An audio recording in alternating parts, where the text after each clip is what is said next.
Bonsoir à tous. Les images que vous allez voir ce soir sont spectaculaires, rarement vues à la télévision, et pourtant elles ont été tournées chez nous en Suisse romande, celles de malheureux vivant en quasi-permanence sous une armure de fil d'argent pour se protéger des ondes électromagnétiques, dont le lit même doit être protégé par un rideau métallique. Les ondes électromagnétiques, justement, ce sont elles qui sont sur le banc de l'accusation, au propre et au figuré. Vous allez entendre un homme en Italie atteint d'une tumeur cancéreuse dont l'origine, reconnue par un tribunal, est le téléphone portable. Wi-Fi, téléphone mobile, antenne, four à micro-ondes. Les ondes électromagnétiques sont partout, invisibles, mais leurs effets sur la santé sont désormais avérés par les scientifiques. Reste à savoir à quelle dose. Car si les hypersensibles à ces ondes sont des cas particulièrement spectaculaires, les effets sur le cerveau, sur l'ADN ou les risques de cancer chez chacun d'entre nous sont au cœur de la polémique. Le poids des lobbies industriels et la dépendance de notre société à cette haute technologie brouillent les appels à la précaution. Il est temps pourtant de les entendre, ces appels. Regardez ce reportage signé Clémentine Bugnon et Jean-Daniel Bonnenblust. Dans les nouvelles familles de produits connectés, un produit qui est très tendance, c'est la montre connectée, qui vous permet de recevoir vos emails, qui vous permet de regarder vos photos et qui, accessoirement, vous donne l'heure. Ensuite, bien entendu, par excellence, les téléphones mobiles, ils le sont tous aujourd'hui. Toute la gamme des ordinateurs est très connectée. Une famille originale à laquelle on ne pense pas, c'est la famille des balances, des pèse-personnes. On a des bracelets connectés. Alors les bracelets connectés, la particularité, c'est qu'ils vous donnent des informations non seulement sur votre activité physique dans la journée, mais également sur la qualité de votre sommeil, par exemple. Les appareils photo aussi sont devenus connectés. Que ce soit les réflexes, que ce soit les compacts. Et on va peut-être terminer par une famille qui est aussi bien connectée, c'est donc la famille du son. Toutes les petites enceintes acoustiques, les docking stations, sont aujourd'hui toutes connectées. En fait, les produits connectés se développent de plus en plus et on pourrait dire qu'ils sont pratiquement sans limite. On ne sait pas où ça s'arrêtera. Quand on est dans le sans-fil, on est évidemment dans le rayonnement électromagnétique. Est-ce que vous avez des clients qui s'inquiètent de ça? Il y a des clients effectivement qui peuvent poser des questions, mais on fait confiance aux ingénieurs, on fait confiance aux marques qui dosent à des niveaux très faibles pour que ce ne soit pas préjudiciable à la santé des personnes.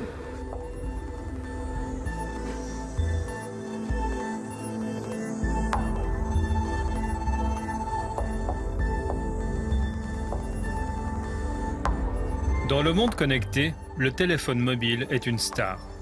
En Suisse, 97% de la population de plus de 16 ans en utilise un. Qualifiés désormais d'intelligents, les appareils communiquent entre eux via les antennes dans un nuage électromagnétique qui rayonne en permanence. Mais derrière l'enthousiasme quasi général suscité par cette technologie, le débat médical et scientifique s'affole. Le rayonnement de la téléphonie impacte-t-il notre santé? De quelle manière? Ces 10 dernières années, des milliers d'études ont été publiées sur le sujet. Docteur en biologie, Daniel Favre a mené une recherche originale publiée dans une revue scientifique de référence pour l'apiculture. Son idée, placer 2 téléphones en communication de chaque côté d'une ruche et enregistrer le son produit par les abeilles. Alors c'est intéressant de faire avec l'abeille parce qu'elle n'a pas ce qu'on appelle des effets psychosomatiques. Elle réagit ou non.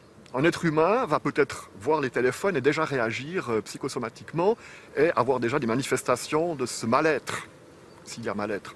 L'abeille, elle ne fait pas ça. Elle ne sait pas que je mets 2 téléphones portables. Et je vois, après une demi-heure, 3/4 d'heure, j'entends qu'elle réagit parfois fortement à cette perturbation.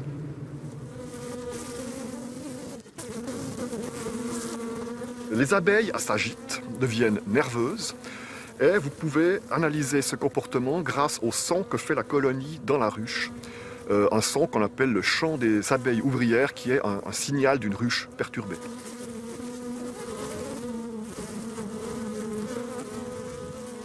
Qui veut dire quoi exactement? Alors ce signal est un des 2 messages que la colonie a pour donner le signal de l'essaimage, autrement dit le départ de la reine avec une partie de la colonie hors de la ruche. Daniel Favre revient placer un micro à Nouvel An, moment de l'année où le trafic téléphonique est le plus fort. Il enregistre le même son. Les abeilles veulent quitter la ruche. Une expérience qui amène le chercheur à l'hypothèse suivante. La pollution électromagnétique pourrait expliquer des disparitions d'abeilles, en particulier durant les mois de décembre, janvier, février, l'hiver, lorsqu'elles n'ont aucune chance de survie à l'extérieur de la ruche. Des abeilles, mais aussi des hommes. Vincent Ruchet n'a pas toujours été agriculteur. Ingénieur de formation, il a dû changer radicalement de vie en 2013.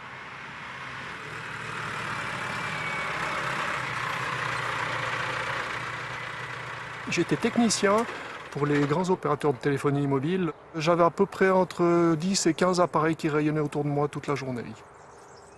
Et c'est suite à ces années d'exposition, à peu près 8 années d'exposition directement, que mon problème est survenu. Vincent Ruchet est devenu électro-hypersensible, comprenez, intolérant au rayonnement électromagnétique. Un phénomène qui s'apparenterait à un effet de seuil, les symptômes se déclarant après la dose de trop. En Suisse, un sondage réalisé par l'Office fédéral de l'environnement en 2004 révèle que 5% de la population se déclare sensible aux ondes. Chez Vincent, il s'agit d'une hypersensibilité extrêmement forte. À peu près dans le quart d'heure, j'ai les premiers symptômes qui sont légèrement des picotements sur l'arrière du crâne, une énorme fatigue.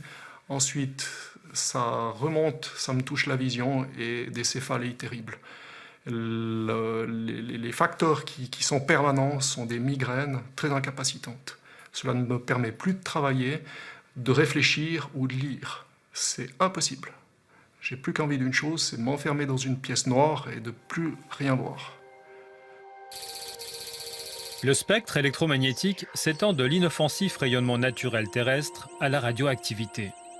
Les champs qui font le plus débat aujourd'hui sont ceux des basses fréquences des lignes à haute tension ou des appareils électriques, et ceux des hautes fréquences de la téléphonie, des antennes et du Wi-Fi, proches de celles des fours micro-ondes. Ces fréquences appartiennent à la famille des rayons non ionisants, et Vincent Ruchet les redoute.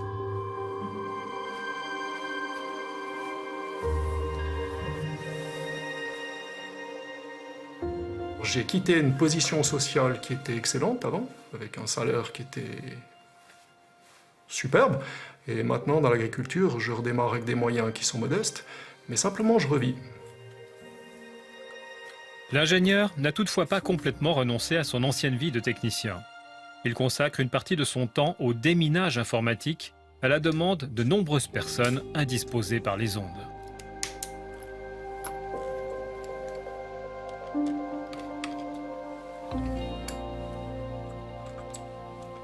Voilà l'élément incriminé, le module haute fréquence, c'est lui qui génère le Wi-Fi, le Bluetooth, et qui nous pose tant de problèmes. Juste ce petit composant électronique, alors qu'on peut très bien faire sans. Simplement par une connexion par câble, qui est beaucoup plus rapide, à peu près 10 fois plus rapide.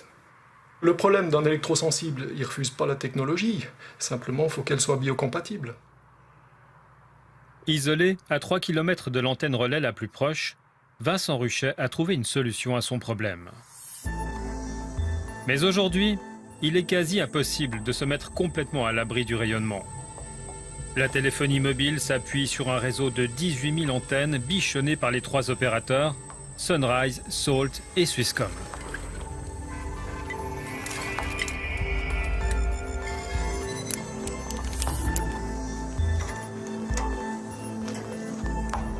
La Suisse, elle est bien couverte par la téléphonie mobile. Par exemple, Swisscom a 5500 antennes, grandes antennes pour couvrir toute la Suisse. Et on a aussi des microcellules, c'est plutôt des petites cellules qui sont utilisées en ville pour vraiment servir la capacité aux personnes qui veulent transférer des données. Est-ce qu'on est arrivé à 100% de la couverture de la Suisse habitée aujourd'hui? C'est plus ou moins 100%, oui, exactement. Ouais. Voici à quoi ressemble la couverture téléphonique de la Suisse, avec les antennes GSM des premiers téléphones, celles de la 3G et de la 4G. Nous sommes donc tous exposés. Alors, jouons-nous avec le feu. Aujourd'hui, certaines consultations médicales voient se succéder des patients d'un genre nouveau. Est-ce que vous voulez me dire comment ça va aujourd'hui? Qu'est-ce qui s'est passé depuis un mois? Peut-être quels sont les problèmes, les symptômes que vous avez aujourd'hui? Ils sont peu nombreux les médecins qui prennent au sérieux l'électro-hypersensibilité. Pourtant, près de Neuchâtel, Nathalie Calam fait face à une patientèle qui ne cesse d'augmenter. Tout à fait. Elle frappe l'angle de ma maison. De plus en plus, effectivement. En fait, il faut bien se rendre compte que nous sommes tous électrosensibles. Mais en fait, nous ne sommes pas tous électro-hypersensibles. Et c'est ça la différence. Il y a encore une grande partie de la population qui tolère relativement bien ces ondes, contrairement à ceux qui commencent à manifester des réels problèmes de santé. Il y a eu une période qui n'était pas facile parce que même ma mère ou mon mari ne comprenaient pas ce qui m'arrivait, comme moi d'ailleurs. Ils n'arrivaient pas à dire de quoi je souffrais.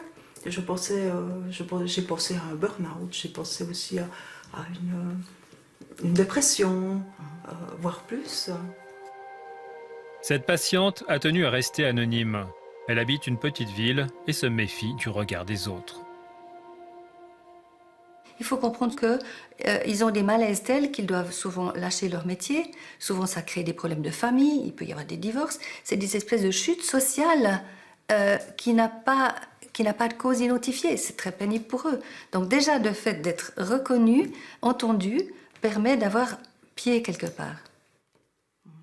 En fait, pour mon médecin traitant, je suis le premier cas, entre guillemets, qu'il rencontrait. Donc, il m'a dit lui-même être démuni face à mes problèmes. Il ne pouvait pas m'aider. Ça veut dire que c'est plus facile pour un médecin aujourd'hui de finalement négliger quelque chose auquel on ne sait pas répondre plutôt que de s'en occuper? C'est beaucoup plus facile, parce que vous mettez le problème du côté de la personne. Madame, c'est dans votre tête. Ou bien, allez voir mon confrère, un psychiatre. Ou bien, allez voir un rhumatologue, il expliquera pourquoi vous avez mal partout. Ou bien, allez voir un spécialiste du sommeil, on vous expliquera pourquoi vous ne dormez pas. Disons que là, la médecine est tellement fragmentée, elle est tellement spécialisée qu'il y a peu de médecins qui prennent en compte l'entier des problèmes de leurs patients. C'est évidemment plus facile de prescrire un dafalgan et de référer au confrère que d'ouvrir le problème. L'antenne téléphonique. L'électro-hypersensibilité est considérée comme une maladie en Angleterre, comme un handicap en Suède, où elle est prise en charge et considérée comme une infirmité physique liée à des causes environnementales, mais elle n'est pas reconnue par la Suisse. Ce n'est donc pas des autorités sanitaires fédérales que vient une réelle prise en compte du problème.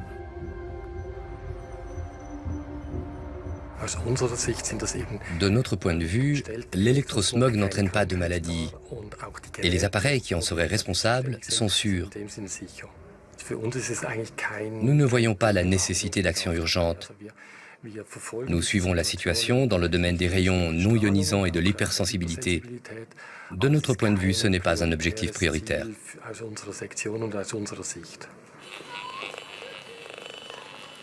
Cette prise de position ne rassure pas tout le monde. Pierre Dubochet est ingénieur en télécommunications. Il connaît très bien les champs électromagnétiques. Analyseur en main, il mesure avec précision les fréquences invisibles de notre environnement. Le champ magnétique naturel est extrêmement faible, il est à peine mesurable. À l'heure actuelle, dans une ville comme ici, le champ magnétique artificiel est d'environ 100 millions de fois plus fort, voire même des fois davantage par endroit. Les micro-ondes qui sont employées pour tous les appareils sans fil ont une particularité physique, c'est de faire un champ qui est extrêmement variable et qui se répartit pas du tout comme la lumière. On l'imagine des fois uniforme.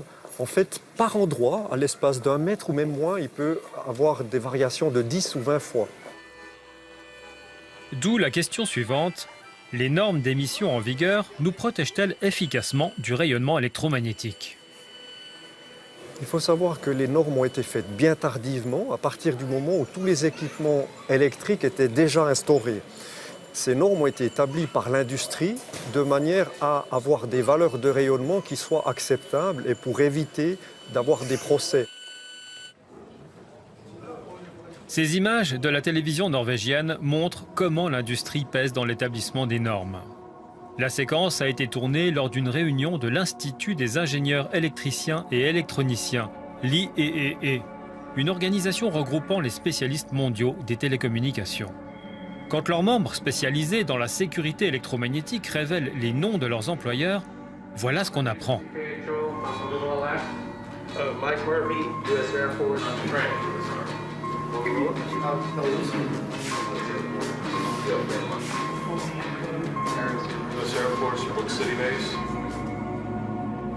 En fait, il s'agit de représentants de l'industrie. Cette organisation a émis des recommandations sur les valeurs d'exposition liées à la téléphonie mobile. Valeurs qui ont été adoptées sans grande modification par l'Europe et par la Suisse.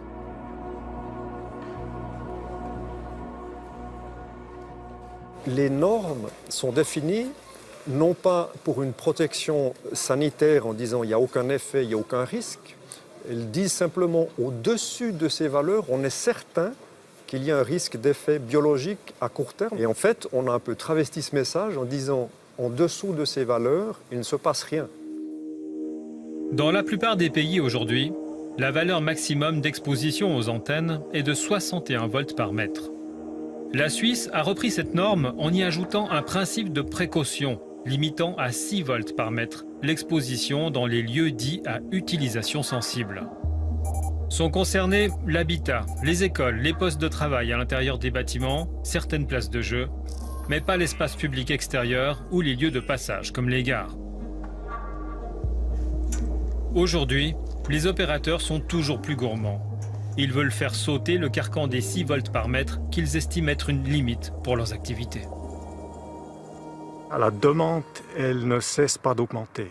Et puis il y a des prédictions qui attendent encore jusqu'en 2020 10 fois plus de données transmises par les réseaux de téléphonie mobile. Mais c'est difficile de construire des nouvelles antennes. Et c'est aussi pour ça qu'on demande une augmentation de la limite, parce qu'on a remarqué que pour les sites existants, c'est plus simple parce que les gens sont habitués et il y a moins d'opposition. Au maximum, on pourra arriver à 17 volts par mètre. 17 volts par mètre pour les lieux à utilisation sensible, c'est presque 3 fois la limite de 6 existante aujourd'hui. Cet enjeu d'importance pour la population est placé entre les mains du Parlement fédéral en décembre dernier. Suite à la pression des télécoms, des députés lancent une motion demandant la fameuse hausse. Le Conseil fédéral accepte la motion, mais demande au Parlement de se prononcer. Le national adopte le texte à une courte majorité, puis vient le tour du Conseil des États qui tient entre ses mains la décision finale. On a entendu des gens, en particulier les opérateurs de téléphonie mobile, et là ils étaient vraiment très nombreux et très pressants à ce qu'on avance très vite avec cette proposition. Par contre, dans ce cas particulier, c'est véritablement les personnes qui souffrent de cette intolérance aux rayons non ionisants qui nous ont écrit et manifesté aussi leur détresse, exprimé leur détresse. D'un côté, les besoins de l'industrie, de l'autre, le maintien strict d'un principe de précaution. Géraldine Savary n'en fait aucun mystère, elle se prononcera contre la motion. Mais pour son collègue appenzellois, Andrea Caroni, la prudence n'est pas de mise. Je suis convaincu que le futur de Space construit surtout sur l'infrastructure numérique et la télécommunication, c'est pour le bien-être de tous les citoyens. Et je voudrais bien vivre dans un pays où il y a une forte technologie dans ce domaine. Finalement, les soucis que rencontrent ces personnes qui se disent très sensibles, c'est un sacrifice nécessaire pour vous ? Moi, je trouve que c'est même pas un sacrifice. Si c'était prouvé qu'il y avait un vrai danger pour la santé, on pourrait faire un équilibre. Mais il y a des cas qui me semblent vraiment plutôt hypochondriaques ou de maladies imaginaires. Ancien municipal lausannois, Olivier Français a autorisé pendant 16 ans des installations pour des antennes relais. Physicien de formation, Il est ouvert à cette technologie, mais commence à s'interroger. J'ai 30 ans d'utilisation du Natel puisque j'ai le Natel depuis 1986. Je constate que ma santé se porte bien. Par contre, c'est vrai que dans mon environnement, j'ai des connaissances qui sont affectées par l'électrosmog. Donc je m'interroge, et en tant que scientifique encore plus, on ne pourra pas s'amuser à augmenter par principe d'augmenter parce qu'il y a un besoin. Dire oui à une motion, c'est une entrée en matière sur une évolution. Voter la loi, c'est encore un autre impact. Ce qui est sûr, c'est que j'aurai un vote, en tout cas réservé. Le débat démarre. Les opposants prennent la main. Donc on doit quand même en tenir compte. Et moi, je dois vous dire, chers collègues, que sur cette question, je fais acte d'humilité. Je trouve que comme Parlement de milice, on atteint presque notre seuil de compétence.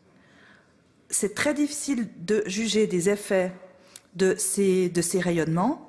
C'est très difficile de juger des conséquences de notre décision aujourd'hui si on augmente la puissance de ces antennes. Nous sommes 4 à nous être abstenus sur la prise en considération de cette motion et je suis l'un des 4 qui doute. Je ne suis pas sûr que la motion qui est un acte contraignant soit la meilleure des mesures aujourd'hui.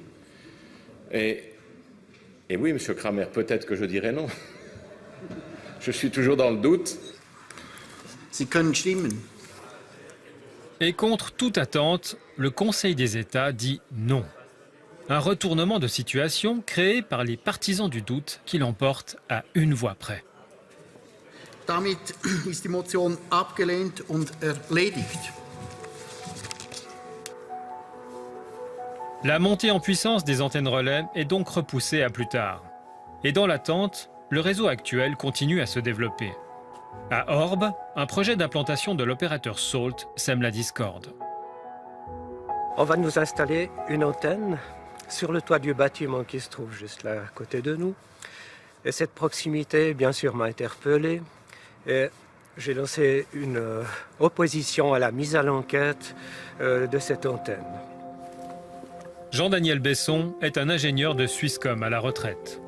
Les antennes relais, il connaît ça très bien, et la perspective d'en voir une érigée à 50 mètres de chez lui ne l'enchante guère. Et il n'est pas seul. La totalité des voisins résidant proches de la future antenne se sont prononcés contre l'installation. Quand vous étiez dans l'entreprise, est-ce que cette question de sécurité, de dangerosité des ondes supposées, est-ce que c'était thématisé, est-ce qu'on en parlait? Sur l'aspect technique, oui. Jamais sur l'aspect médical.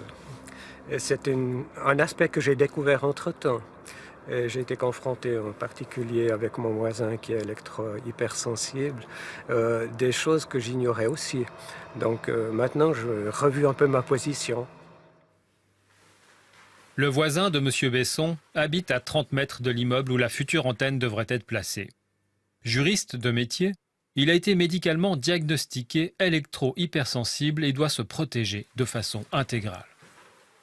Depuis 2016, je suis électro-hypersensible. Je dois, le jour, porter des tenues tissées en fil d'argent pour me protéger. La nuit, dormir dans une cage de Faraday, un baldaquin en fil d'argent. Si une telle antenne arrivait, le champ électromagnétique serait encore plus élevé chez moi.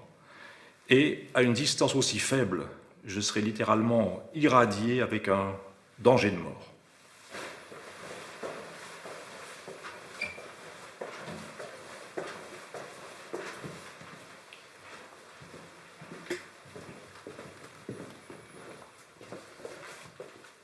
Voici l'installation nécessaire pour la nuit, en l'espèce un baldaquin et un tapis de sol, le tout tissé en fil d'argent et connecté à la terre. Donc, grâce à ceci, on parvient à filtrer environ 90% des champs électromagnétiques de basse, haute et hyperfréquence. La protection n'est donc pas totale, mais cela réduit l'exposition. C'est vraiment une vie qui bascule. Il y a un avant, et puis au cours duquel je m'attendais à rien de tout cela, et puis une césure, et tout à coup c'est la plongée dans un univers. J'ai découvert qu'il y avait beaucoup d'autres personnes électro-hypersensibles, Et je me bats depuis lors pour tenter de ne pas couler, dirons-nous. Quels sont les symptômes que vous ressentez finalement quand vous êtes exposé aux champs électromagnétiques? Des acouphènes extrêmement violents. Au niveau cérébral, ça crépite littéralement. Des douleurs musculaires, des palpitations cardiaques, il y a une arythmie, donc extrasystole ventriculaire, très préoccupante, et des problèmes de vertige, une forme d'état de malaise général. Cette controverse autour de l'antenne d'Orbe illustre bien l'impasse dans laquelle se retrouvent très souvent les autorités communales. Un opérateur propose de payer un loyer à un propriétaire d'immeuble qui accepte une antenne. Le canton évalue le projet et si ce dernier respecte les réglementations, invite la commune à délivrer un permis de construire. La municipalité se retrouve donc prise en étau entre le canton et la contestation de ses habitants.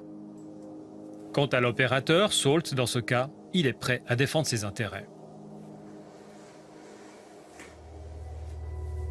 L'autorité cantonale compétente a récemment approuvé notre demande de permis de construire concernant la dite antenne à Orbe. Par conséquent, il appartient désormais à la commune de prendre une décision définitive dans cette affaire.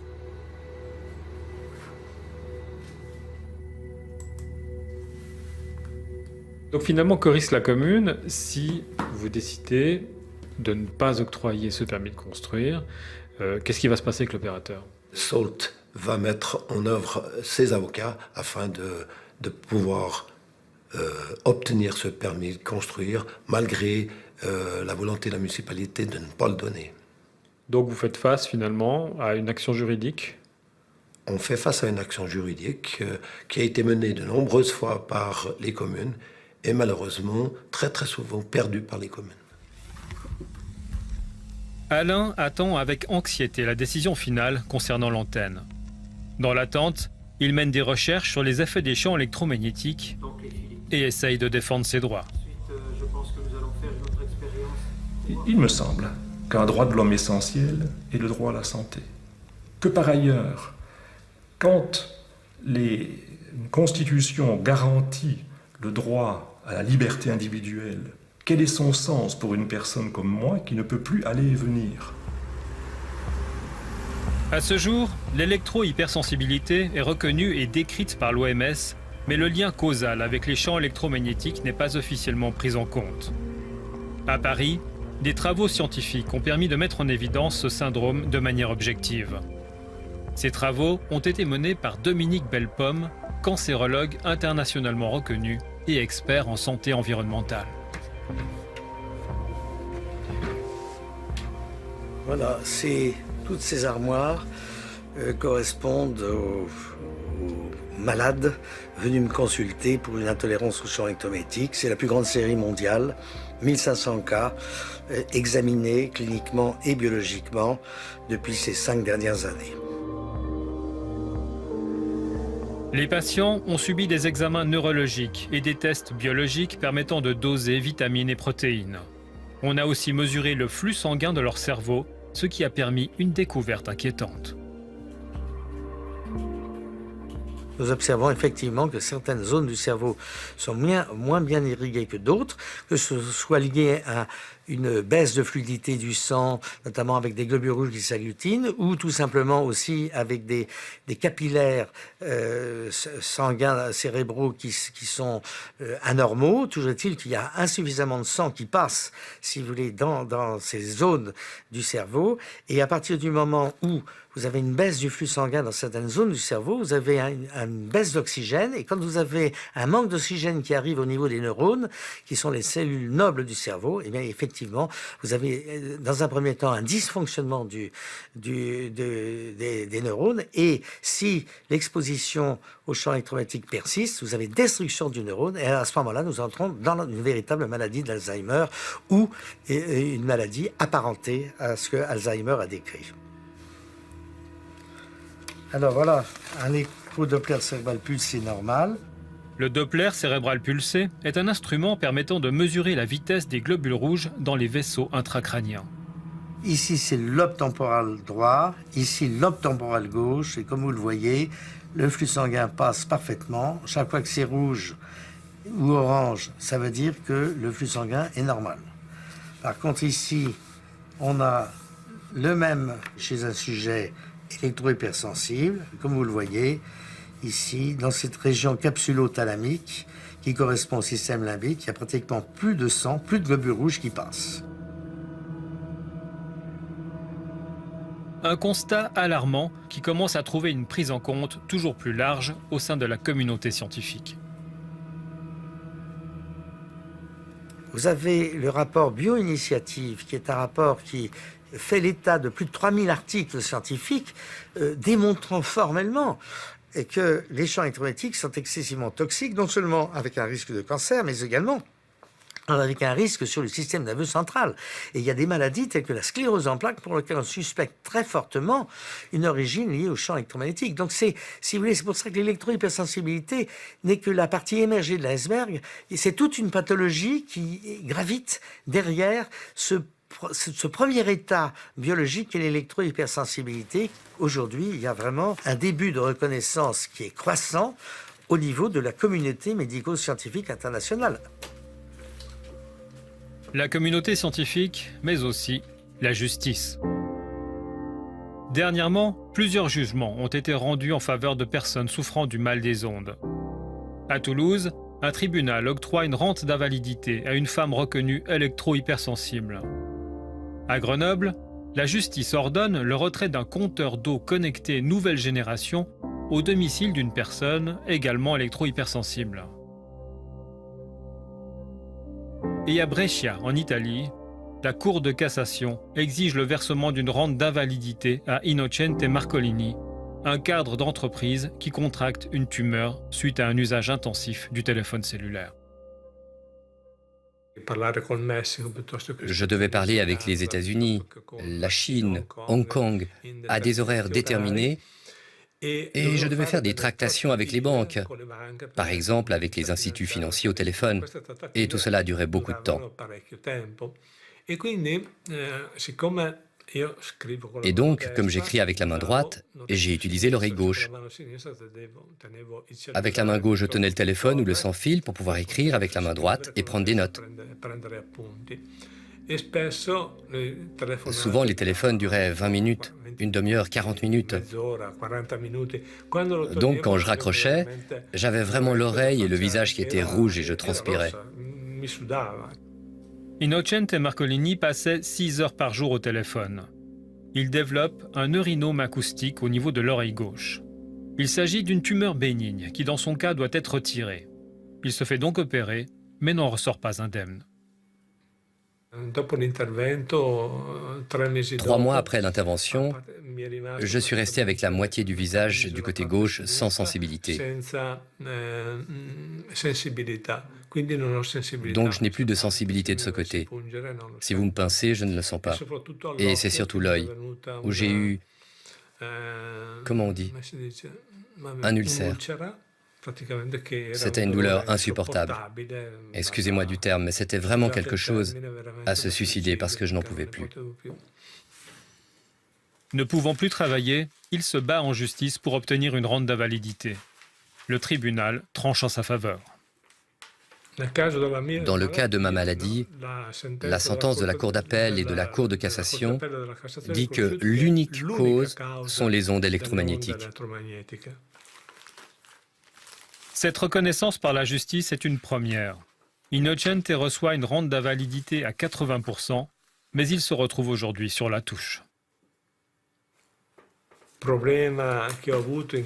plus grand problème que j'ai eu avec cette mésaventure, c'est que cela a changé radicalement ma vie. Mon travail, ma profession me plaisaient énormément. Parce que, à part l'aspect financier, etc., c'était aussi découvrir le monde, parler aux gens. J'avais sous mes ordres 400 personnes et je n'ai jamais eu aucun problème. Encore aujourd'hui, après 14 ans, ils viennent me voir, ils me saluent.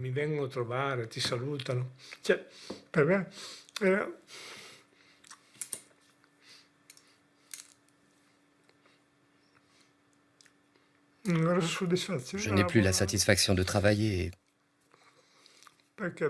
Moi, je vois le travail comme une réalisation de soi-même.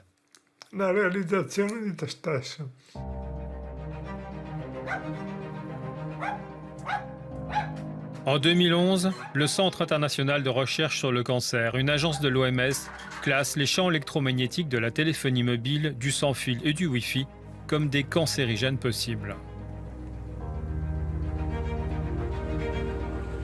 Une des études les plus récentes sur le cancer a été commanditée par le gouvernement américain à travers son programme toxicologique national. Le but, étudier des rats et des souris soumis au rayonnement de la téléphonie mobile de manière continue sur 2 ans. Nous avons contacté Ron Melnick, la personne qui a conçu le programme de recherche. Il a répondu à nos questions depuis le Connecticut. Nous avons testé l'hypothèse qu'il n'y aurait pas d'effet biologique. Et les résultats disent qu'on peut réfuter cette hypothèse, parce qu'on a observé des effets sur la santé.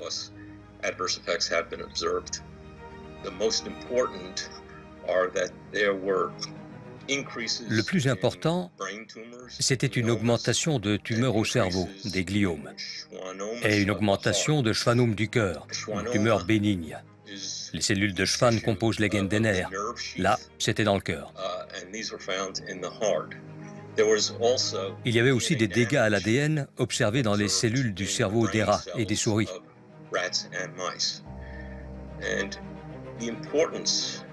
L'importance de ces découvertes, c'est leur cohérence avec ce qui a été décrit chez l'homme. Mais diriez-vous que téléphoner est dangereux?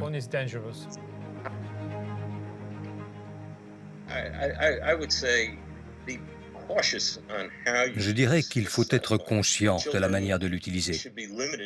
Les enfants devraient être limités dans la durée d'utilisation, surtout quand on sait que les radiations pénètrent plus profondément, avec plus d'intensité dans un cerveau d'enfant.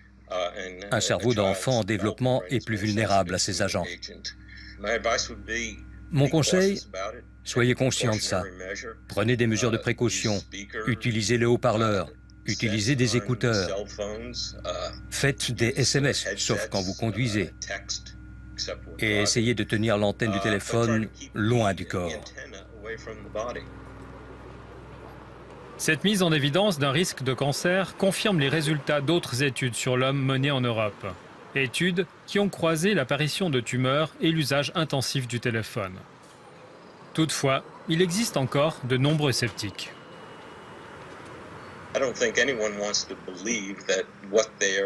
Je pense que personne ne veut croire que ce qu'il a en main comporte un risque potentiel de cancer. Mais maintenant, les preuves scientifiques s'accumulent dans le sens qu'il existe un risque pour la santé.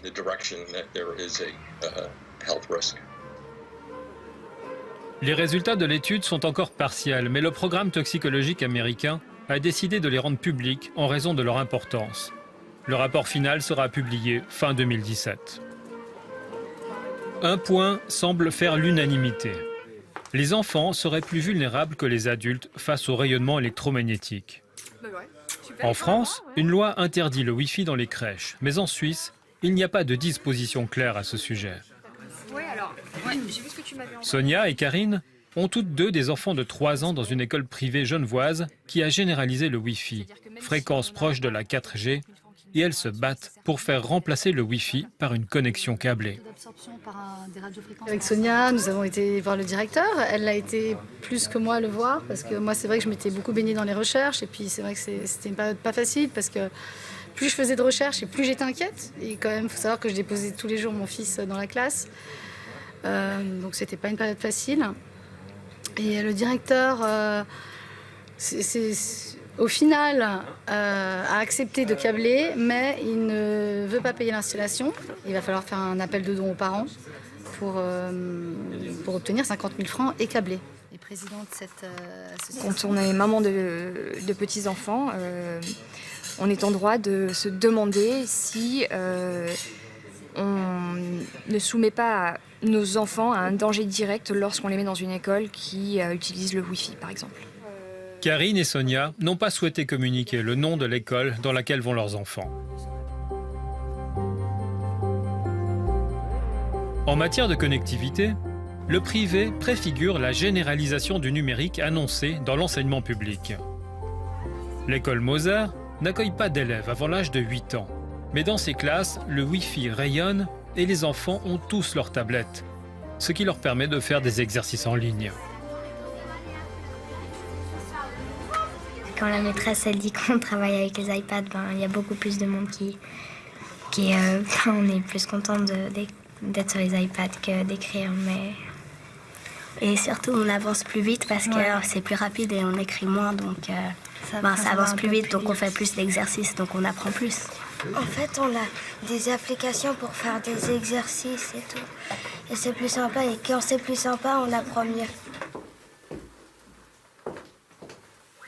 Tous les départements de l'instruction publique, tous les pays aujourd'hui investissent massivement dans le déploiement de Wi-Fi dans les écoles parce qu'il y a une interaction qui est extraordinaire, qui serait complètement impossible avec des outils câblés. Donc on n'est plus dans cette logique-là, je crois. Mais les gars, on en fait une seule. Vous avez assez confiance dans l'arsenal législatif qui réglemente le domaine aujourd'hui? Je préfère avoir confiance. Voilà ce que je peux dire. Maintenant, oui, ça serait quand même assez énorme d'imaginer que les lobbies industriels et économiques aient un poids pareil aujourd'hui au XXIe siècle par rapport aux chercheurs, par rapport à l'indépendance de la recherche. Je crois dans les normes aujourd'hui européennes qui ont décidé et décrété qu'on avait encore la possibilité de laisser utiliser ces outils, même avec des enfants plus jeunes, et que leur exposition n'était pas et leur santé mise en danger. Mais peut-on vraiment faire confiance? En 2006, les universités de Bâle et de Berne analysent une 60aine d'études portant sur la dangerosité du téléphone mobile. Découverte des chercheurs, les études financées par l'industrie observent des effets négatifs sur la santé dans 33% des cas. Les études financées par le public observent des effets négatifs dans 82% des cas. Conclusion, les résultats diffèrent en fonction du financement, ce qui jette un doute sur l'indépendance des chercheurs. Au Parlement de Strasbourg, la députée verte et docteur en biologie Michel Rivasi dénonce ce phénomène. On a plein de faisceaux scientifiques avec des expertises indépendantes qui montrent qu'il y a un effet, et puis les opérateurs nous sortent d'autres études qui financent eux-mêmes, vous voyez, pour entretenir le doute. On a eu le tabac qui nous a montré qu'il y avait des experts financés par l'industrie du tabac, et maintenant on a plein d'experts financés par les opérateurs de téléphonie mobile, parce que l'argent est roi et notre santé est secondaire. Lorsque vous avez après un problème sanitaire, ça coûte des milliards d'euros à la société. Mais on ne veut pas les prendre en charge parce qu'on est sur l'effet immédiat, on est sur le court terme. Et moi, ce que j'essaie de leur montrer, c'est que si on continue comme ça, toutes les études scientifiques montrent qu'il y aura une augmentation de gens qui seront intolérants aux champs électromagnétiques et qu'il faut anticiper, il faut diminuer, vous voyez, les champs électromagnétiques. Donc c'est à nous, députés européens, vous voyez, de pousser la Commission et de pousser justement ces financements pour une recherche indépendante. Parce que si elle n'est pas indépendante, on connaît déjà la conclusion. Michel Rivasi se bat activement pour la création de zones blanches libérées des rayonnements électromagnétiques. En Suisse, il n'y en a pas, à l'exception de ce petit immeuble proche de Zurich. Ici, vivent une vingtaine de personnes hypersensibles aux ondes, aux produits chimiques et autres polluants de l'environnement. Un bâtiment né d'une longue lutte menée par Christian Schifferle.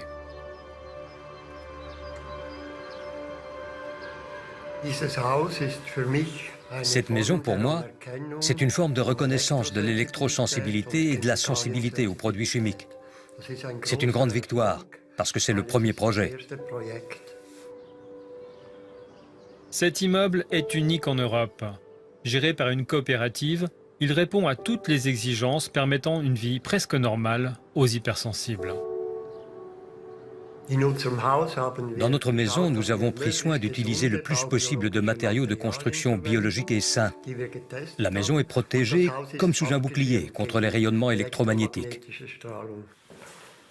Comme beaucoup d'hypersensibles aux ondes, Christian Schifferle l'est également aux produits chimiques et doit souvent se protéger à l'intérieur pour éviter de respirer les parfums ou odeurs de lessive de ses visiteurs. Mais question rayonnement, il se sent en sécurité. Ici, on peut voir qu'il n'y a aucun rayonnement. Nous avons des règles très strictes. Ce n'est pas permis d'allumer le téléphone mobile, on n'a pas de Wi-Fi, tout est câblé.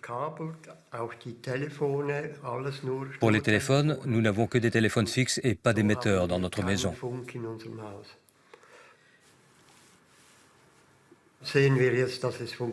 On voit que ça fonctionne dans cette maison.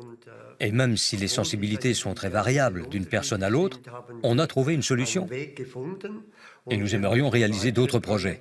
Ce serait super. Le bâti conventionnel, par contre, est perméable aux champs électromagnétiques. Nos logements sont truffés d'appareils dont le rayonnement traverse les murs. Alors, certains veulent savoir à quoi s'en tenir.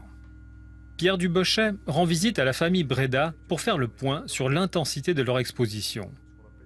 Analyseur en main, l'ingénieur mesure les champs de basse fréquence émis par les appareils électriques et ceux de haute fréquence du téléphone et du Wi-Fi. Premier test avec le four micro-ondes.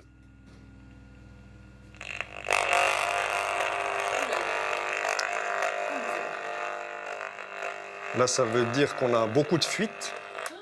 Donc les micro-ondes ne restent pas dans la cage, elles sortent. Alors on ne les sent pas forcément, mais elles sont présentes à un niveau qui est assez élevé. Vous voyez ici, on entend très bien, il y a un niveau d'onde qui est encore assez élevé pour le four à micro-ondes. Je dirais que des personnes très sensibles pourraient être incommodées par cet appareil à 20 ou 30 mètres de distance. À côté, vous avez un téléphone DECT, un téléphone sans fil. Pour l'instant, je vois qu'il est sur la base et je vais vous demander de lever le combiné. Alors, je descends le volume.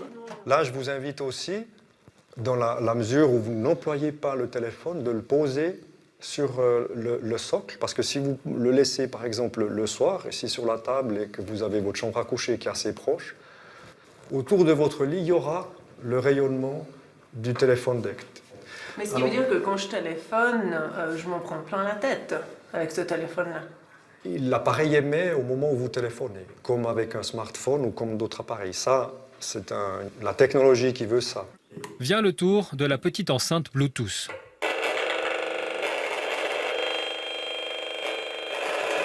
C'est choquant, hein? Et celui de la cuisinière à induction qui émet des basses fréquences. Une cuisinière. Il y a deux solutions pour limiter ça. La première, c'est de cuisiner de préférence sur les plaques du fond, si on n'a pas besoin de 3 ou 4 feux. Et puis une autre, c'est de prendre l'habitude d'être un peu plus loin.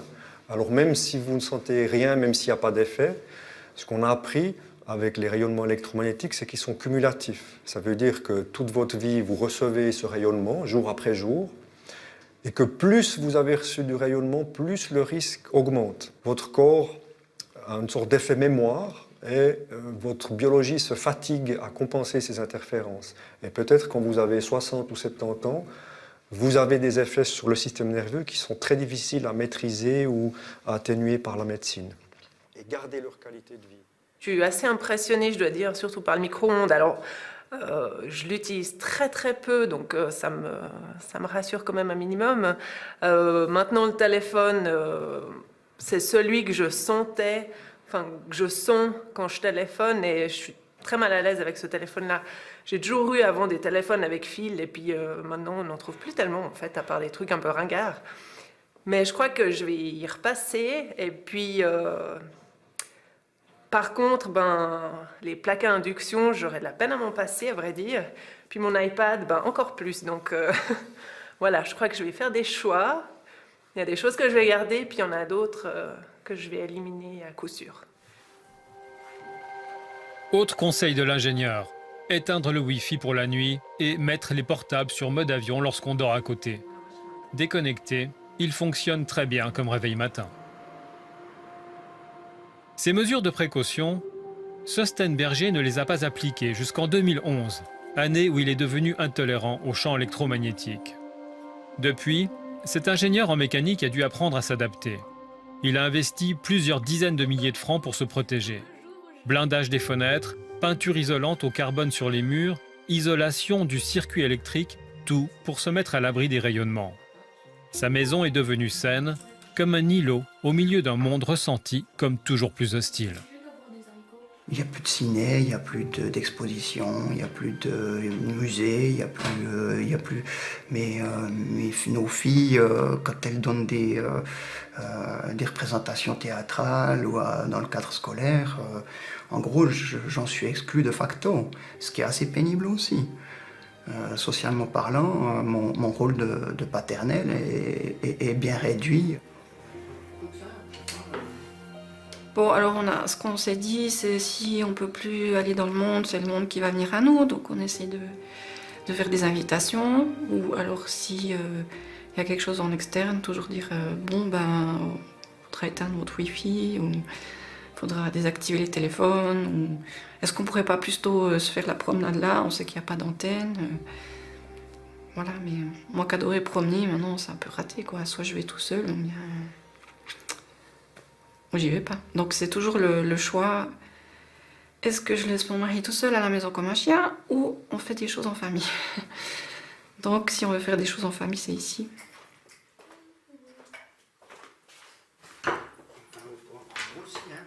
Le plus gros impact, c'est au niveau professionnel. J'ai perdu 2 mandats renouvelables sur le long terme comme indépendant. Et ça dit bien ce que ça veut dire. Comme indépendant, vous avez 0 revenu.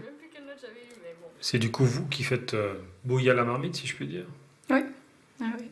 Je suis à temps partiel et puis on vit à 4 sur mon temps partiel. Oui. Donc c'est vrai que c'est une charge pesante sur mes épaules. De leur côté, Lynn et Marie-Lou ont appris à limiter leur exposition suite aux problèmes de leur père. Je pense que ça doit être assez difficile pour lui, justement. Et aussi difficile pour nous, du coup, parce qu'il y a des sortes d'échos. Et je pense que ça peut arriver à tout le monde. Et puis, c'est ça qui est vraiment grave, dans le sens que tout d'un coup, quelqu'un qui va très bien peut aller mal. Et ça nous prend par surprise, quoi. Être hypersensible dans un monde connecté en plein développement, c'est se résigner à vivre comme un marginal. Du dégoût à la moquerie, en passant par l'intérêt, il y a un peu toutes les réactions, suivant les prédispositions des gens, suivant le contexte, souvent dans la rue si je croise quelqu'un, c'est plutôt le dégoût, la méfiance aussi. Il y a une forme, peut-être parfois, de peu de compassion, dire, j'ai cru entendre des gens qui disent moi si ça m'arrive, moi je me fous le tour. Donc voilà, un peu toute la panoplie des comportements humains par rapport à ce qui était une bizarrerie il y a 5 ans, ce qu'il est de moins en moins malheureusement aujourd'hui. À l'aube de l'avènement de la 5G, qui nécessitera des capacités de transmission plus puissantes encore, les mises en garde de la communauté scientifique se font toujours plus précises. Certains jugeront peut-être cette prudence excessive, mais il devient toujours plus difficile d'ignorer les effets imputables à cette technologie. Quel prix serons-nous prêts à payer pour continuer à en profiter ?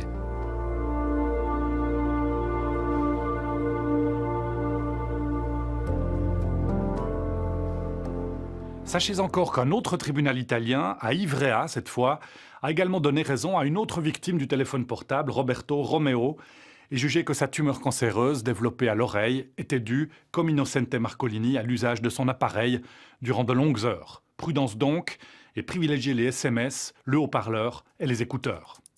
Excellente soirée à vous tous, très belle semaine et à bientôt.